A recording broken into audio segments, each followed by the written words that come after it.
Bharat Ratna doctor Bhimrao Ambedkar ji के जन्मोत्सव पर आगरा के बरौली अहीर ब्लॉक संसाधन केंद्र पर शिक्षकों द्वारा आयोजित गोष्ठी में प्रतिभाग किया। मुख्य अतिथि के रूप में बोलते हुए उपेंद्र सिंह, पूर्व स्टेट कोऑर्डिनेटर यूपी, राष्ट्रीय अनुसूचित जाति आयोग ने कहा कि बाबा साहब ने संविधान का निर्माण कर प्रत्येक समाज के कल्याण के लिए कार्य किया है। महिलाओं के लिए समानता, श्रम कानून, आर्थिक क्षेत्र में प्रगति के लिए रिजर्व बैंक ऑफ इंडिया की स्थापना आदि महत्वपूर्ण योगदान देश को दिए। कार्यक्रम में मुख्य रूप से यतेंद्र सिंह, पवन भास्कर, भावना सिंह, दुर्गेश मोहन, दिगंबर सिंह, मांगेलाल गुर्जर, हाकिम सिंह, रणधीर यादव आदि शिक्षकगणों ने भी बाबा साहब के जीवन पर प्रकाश डाला। तत्पश्चात बमरौली कटारा सचिवालय भवन पर प्रधान श्री उदय सिंह राणा द्वारा आयोजित कार्यक्रम में उपेंद्र सिंह ने मुख्य अतिथि के रूप में भाग लिया। कुंडोल में जाटव समाज के युवा साथियों द्वारा निकाली गई रैली को उपेंद्र सिंह ने झंडी दिखाकर रवाना किया। श्री यतेंद्र सिंह, भाजपा नेता प्रवेंद्र जी, जय राणा जी, सौरभ जी, अजय जाटव जी आदि मुख्य रूप से साथ रहे। आप देख रहे हो आगरा से संवाददाता प्रताप सिंह आजाद की रिपोर्ट।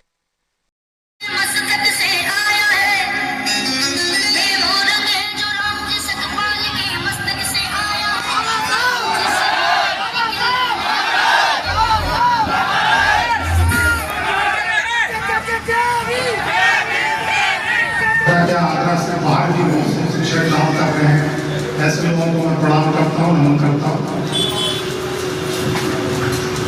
आज इस कार्यक्रम के माध्यम से परम पूज्य बाबा साहब का 134वां जन्म दिवस आप यहाँ मना रहे हैं।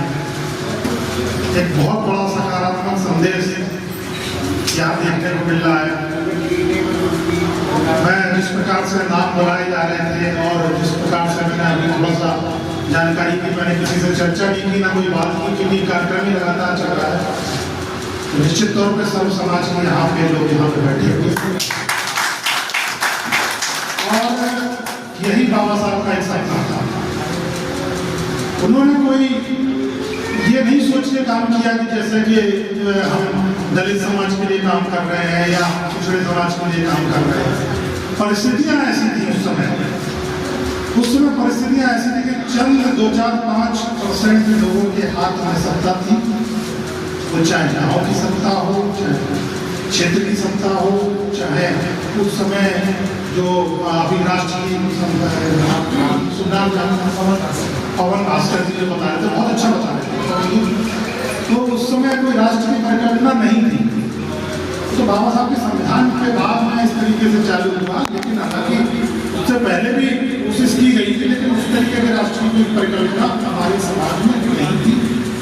और इस चीज को हम लोग बखूबी जानते हैं, उसमें सभी लोगों ने झेला है। मैं अपना थोड़ा सा बताऊं तो मेरे पिताजी जहाँ जिस गांव में थे, उनको शिक्षा के लिए 14 किलोमीटर जाना पड़ता था, प्राइमरी शिक्षा के लिए। आप सोचिए कितना स्थिति खराब रही होगी। वो तो 39 बॉर्न थे, 1939 बॉर्न थे, 1939 बॉर्न जो उनको 14 किलोमीटर 8वीं की शिक्षा तक जाना पड़ा हो।